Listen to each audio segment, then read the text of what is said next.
The following program is intended for mature audiences. A democratic republic of sports. The Sportsocracy with ESPN Asheville hosts Tank Spencer and Jeremy Greene.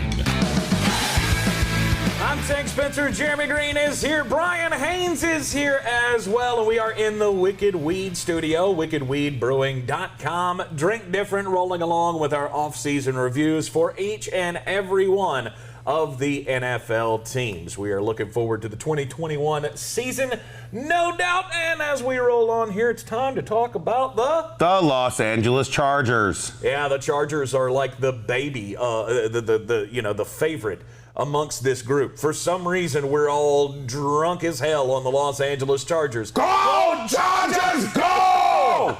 Last year, they were 7-9. They had a whole lot of close games.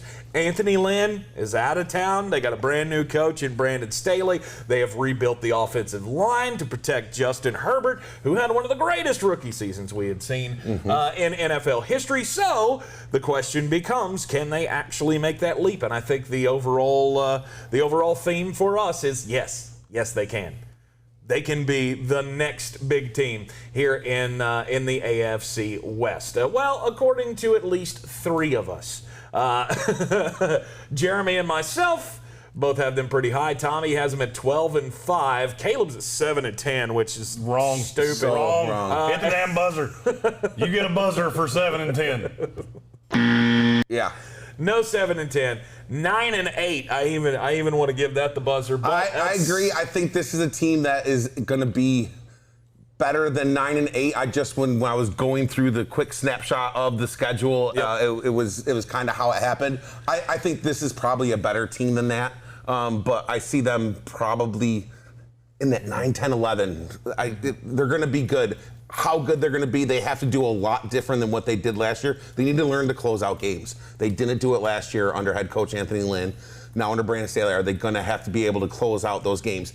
Getting Nick Bosa and Derwin James back on the defense is obviously an upgrade from what they ended with last year. And I think these guys just absolutely killed the draft. I mean, getting Rashawn Slater, getting, Assante Samuel Jr., were 2 home run picks, I think, out of their first 2 that most teams would die for if they could have them. Yeah, but what were the reasons that they lost those games, those close games last year? Anthony Lynn, that's right. We have seen teams that have, really close, lose a lot of games, really close games. It usually points to, okay, well, you can point to, these are the things that happened late in the game that made us happen. I'm a Tampa Bay Buccaneers fan, so let's use the Bucs for the example. Lots of close losses. The last year Jameis Winston was in town. You get a competent quarterback in there, and look how quickly the franchise can change. You get a competent coach with the Los Angeles Chargers. Those losses, 1-score losses, 2-minute, not being able to hold it together in the last 2 minutes, those things can change.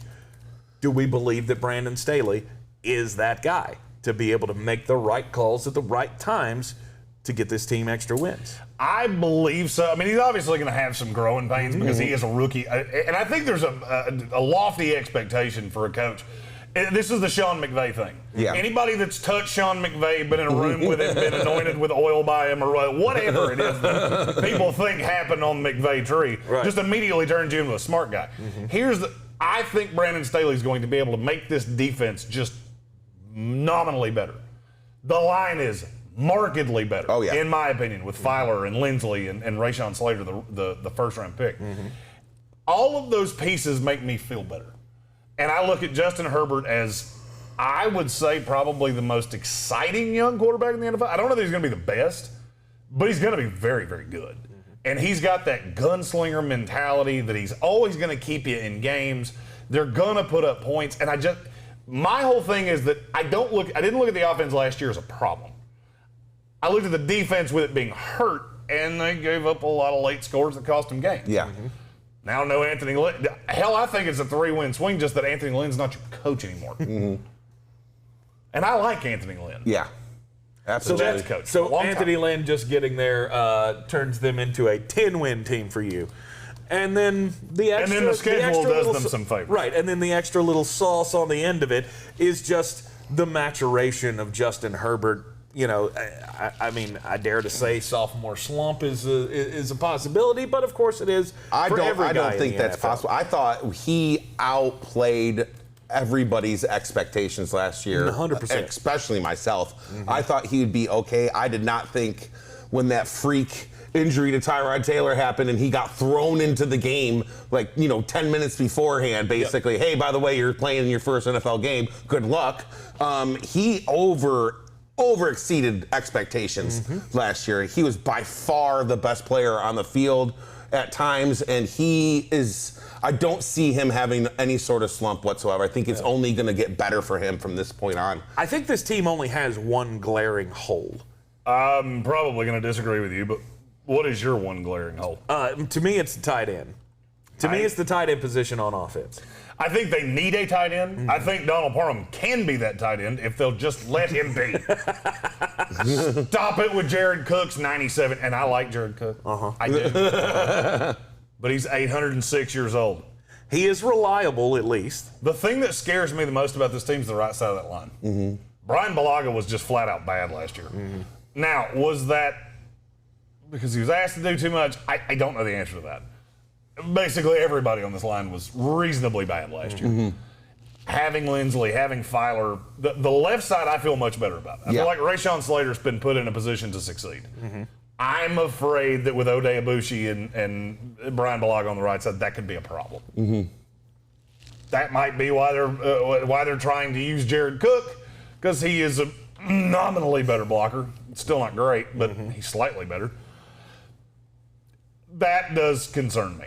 Now, in terms of weapons, I like Josh Palmer so much, the rookie from Tennessee, that I'm not overly worried about that. Between Mike Williams and I think Donald Parham's going to have a role as a 6'8" tight end down near the goal line, and Jared Cook's he's a dude. Now, you've got on here the top rookie contributor is going to be Josh Palmer. Is that just based on fantasy or what? Because I would say it's probably Rashawn Slater. To me, that's the obvious one. Josh Palmer, to me, I think is going to have a bigger role in this offense because I have no faith in Mike Williams. I like him as a player. He can't stay healthy. And if you told me that, let's play a fun game. If you told me Mike Williams played 8 games or less this year, I would say Josh Palmer would be top 3 among rookies in receiving yards. He's a guy as much as they're going to throw, as good as he's been. And the fact that I think he fell because his quarterback sucked. This was a dude I loved in the draft. And I just said if he had a quarterback to get him the damn ball, he would have gone. I think he could have been as high as a first-round pick. I've seen the talent there. He played well against all of the highly ranked cornerbacks in the SEC last year. He had decent games with a terrible quarterback. I watched more, hey, I'm open. Oh, shit, there went the ball. From Josh Palmer than any player in this draft class. Right. So, I mean, obviously, the obvious answer is Rashawn Slater. I would say Josh Palmer's on the infographic just as that's the one nobody's talking about. Okay. And I think that's a guy you're going to hear a lot about the closer we get to the season. Best overall move for the offseason for them? Corey Linsley, without a doubt, Corey Linsley. Getting him as a center for Justin Herbert for just the next couple of years is a home run hit. I don't know if they made, I was hoping they would address the safety position a little bit more than they did. And I apologize, really. I think I said Nick Bosa, and I meant Joey Bosa when I was talking about getting him back. And, sometimes we make mistakes, especially with brothers. Right. But, this is a team that Derwin James is amazing. He just has a problem staying on the field. It's just the other safety positions. Nasir Adderley, I'm just not sure he is the answer opposite of Derwin James. I thought they could have addressed that a little bit more, and they did not as far as I was concerned. But again, this is a team, they got Linval Joseph as their tackle, who is, just been playing in this league, it seems like forever, but he's a solid nose tackle in this league. And they're, the outsides with Justin Jones and Jerry Tillery are decent. But, with Bosa coming back, that makes them better because he's gonna see double teams and triple teams. Here's the thing with Nasir Adderley, I think this needs to be said. With no Derwin James, he was asked to do too much last year. He's a box safety. That's what he is. He's I'm not gonna say he's elite against the run, but he's a top 10 to 15 safety in the NFL against the run. But when you ask him to do more than that, it's a recipe for disaster. Mm-hmm. Now with Derwin James back, I'm hoping Derwin James is healthy. Yep. Not only as somebody that's a Chargers apologist, but as a diehard Florida State fan. Right. I always loved Derwin James. Yeah. So I'm hoping he can be healthy, and a lot of our prognostication here is on the assumption that he 100%. Mm-hmm. Yeah. If he's not healthy, that obviously changes, but. You just have to think there's a good stroke of luck coming for him because, he only played 5 games 2 years ago, and then last year missed the entire season, getting hurt in camp. At some point, you got to think it's all going to come together for him. Hopefully. And I would agree. And I think this very easily could, if he's healthy, I think this is the year that you see him just, his take defense over. Is set up for him to just be a beast. Mm-hmm. In terms of fantasy contributor or fantasy value player, a lot of people are going to gristle at Austin Eckler because his ADP is 19 right now. I was going to say 20. Yeah. Right now, he's the 5th pick in the 2nd round. Here's the thing. He's behind, in terms of ADP exclusively, he's behind Josh Jacobs, Cam Akers, Antonio Gibson. Aaron Jones is where it starts getting closer for me. I think he should be ahead of Ezekiel Elliott. He's behind them all. Yeah. And he shouldn't be. No. He's a 1st-round running back. When healthy. If you get him in the 2nd round, your whole league is dum-dums, and they're doing it wrong. Yeah. If his ADP is not a 1st-rounder, you should do that. Just do it. Do it. Okay. Yeah, he's 100. When he's healthy, he's by far. I almost put Mike Williams up there because he's a middle of the 10th round ADP right now. Mike Williams just is. He just scares the hell out of me. Mm-hmm. He's got the Anthony Davis disorder. Where, his glass is made of, or his skin is made of paper and his bones are made of glass. I will be glad. I will be happy to take Mike Williams in the 10th round if that's where I can get him. And I'm not saying that you shouldn't. Mm-hmm. I'm just, for me, Austin Eckler's a better value. Yeah. That's a 1st-round top 9 in the NFL running back kind of guy. Mm-hmm. And I would have him ahead of every one of those running backs I just said. Mm-hmm. And the ones behind him, there's a lot of guesswork there. James Robinson, Joe Mixon behind a shitty offensive line, J.K. Dobbins.